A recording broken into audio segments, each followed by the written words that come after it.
Hello friends and welcome to my book channel, and today I'm going to be talking about books about time traveling. I love that theme. I have made a video vlog, I think almost a year ago, so it is about time that I do another one. I love books about time traveling, and I'm just going to talk to you about the books that I have read the last couple of years about time traveling. Some of them are some of my absolute favorite books, and others are just okay, but I will try to tell you about the books and what kind of time traveling is happening in the books. So yeah, welcome and let's get started. And the first one is called The Midnight Library by Haig. And in this one you do follow Nora Seeds. And Nora is really depressed. Yeah, she's doing some things. And then she gets this chance to live alternate lives because of this midnight library. And in this midnight library, there are books. And she can choose a book. And that is an alternative version of her life that she gets the chance to live. For me, this book was a very cozy book. It was very easy to read. And I think that's the mindset that you need when you go into this book. Because if you have an expectation that this book is going really deep and it's getting really emotional and stuff like that, this book does not do that, or at least not for me. But I would say go into it with a more cozy mindset, even though, you know, she was about to in the beginning. But overall, I just got a more cozy vibe from this book. And I think it is a 3.5 stars. And sometimes I just need a cozy and easy book to read. And that's where this book fits perfectly. Then we have The Time Traveler's Wife by Audrey Niffenegger. I have never been able to say that last name. I always get it wrong. But anyways, I'll put the picture on the screen. And in this book you do follow Henry and Claire, and there's also been a TV show, and I absolutely love the TV show, but they only made one season and it ended on such a cliffhanger, and I was like, no. But then I discovered that there was a book, and I read it, and this book has an ending to it. The series was just trying to do something more, and I think that worked really well if they had continued. But anyways, this book is about Henry and Claire. Henry has this genetic condition where he travels in time, back and forth, involuntarily,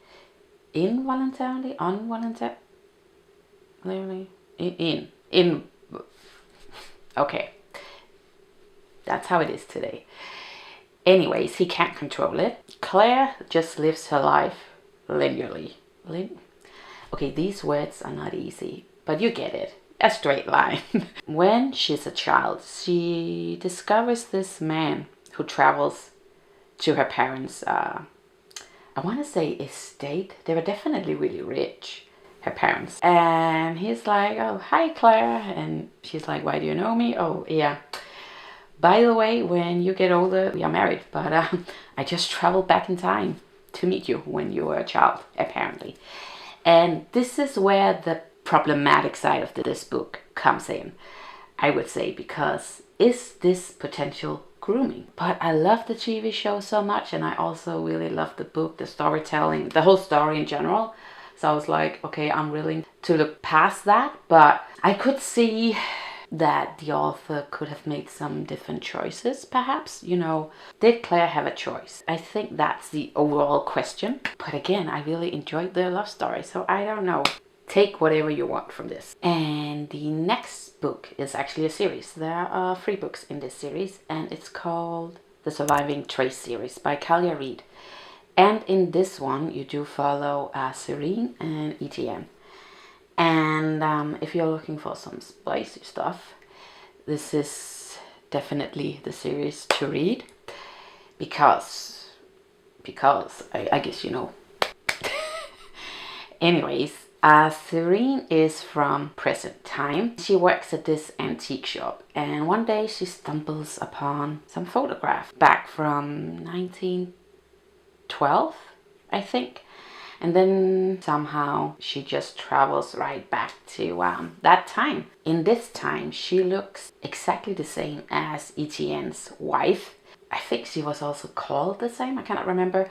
But anyways, she just has to pretend that she's her. Otherwise, she doesn't know what's going to happen to her. And then it's about their story and how she survives back in 1912. A little bit like Outlander, but with that mystery to it, that she already has a role to play. Claire from Outlander just traveled back. She just had to make up this new role. Serene has to fit into this already existing role that there is. By the way, Outlander is also a really great series about time traveling, but I haven't read the books. I have only seen the TV show, but I really do like that as well, so that's also a recommendation for me. But I have heard that the books should be really amazing as well, but they can be heavy as well as the TV show. The Surviving Trace series is not heavy. It's exciting. There's definitely a love story going on.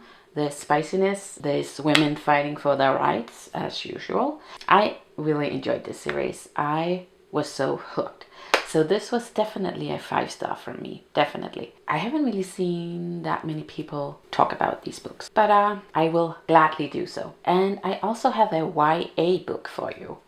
YA is young adult, and this one is by Marisha Pessl, and it's called Never Will Wake. Never Will Wake is about time loops. Beatrice is the main character, and she finds herself stuck in this time loop with her previous friends. There's a mystery there that they have to solve as to why they're stuck in this time loop. And that was really interesting, and you're trying to solve the puzzle with, flashback to the past, and there was an accident there. Who is at fault? So I definitely enjoyed this book, even though it was YA. I think this was like a 4-star for me. I really do enjoy time loops as well, and I think they're really interesting. And what would you do differently the next day? Are you just going to go crazy? Are you going to stop caring, or what is going to happen? Yeah, it was really exciting, and it had that gray weather aspect to it as well, so I would definitely recommend this for like an early fall book. I think it fits really perfectly for that. The next book is called Life After Life by Kate Atkinson. I don't know how to tell you about the plot without spoiling too much, but you do follow Ursula. And she is born in maybe the 1920s or something like that, because there's a lot about World War II in this book as well, when she is like a young adult. I think that's kind of like where the time settings are. And Ursula grows up in England, on the countryside. Stuff is happening. She keeps dying. She's not really aware of it, and it's kind of like a cyclical time traveling book. It's not a time loop thing. It's very different from that. She definitely explores a lot of ways that her life could have been. And this book is a lot more heavy than The Midnight Library. So if you're looking for a book that are a lot more deep than The Midnight Library, I would definitely go for this one. I think for me this was a 4-star. It is also a longer book. Could be heavy at times, so I had to put it down a little bit, but overall a 4-star. I think the story was really brilliant, but you really have to focus when you're reading this book, because there are a lot of hints, and it's a bit more complicated book than The Midnight Library. I think, yeah, there's two between each other, like you have the cozy one and the complicated one. Okay, so let's move on to a thriller, and that's called Wrong Place, Wrong Time by Gillian McAllister. And this book was really great as well. The main character, Jen, I believe, witnessing her son committing a crime, and she's like, that's not how my son is. Somehow she's traveling back a day in time each day. So instead of going forward, she's going backward. I don't know what kind of time traveling theme that is, but anyways, she's going back in time.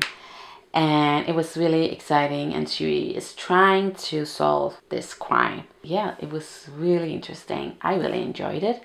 And I think this was a 4-star for me. I'm not going to spoil much more. I mean, that would be a shame because it is a thriller. But yeah. Then we have In a Holidaze by Christina Lauren. And we have some romance here. This book follows May, I think her name is. And May always goes to this holiday house with her parents and her parents' friends and their kids. Her parents' friends have 2 boys as well. And she is in love with one of them, and she has been for a really long time. But she kisses the other brother. And things just go south from there. But she gets the chance to relive this Christmas holiday multiple times. And yeah, that was really interesting. It was cute, and I really did enjoy the romance.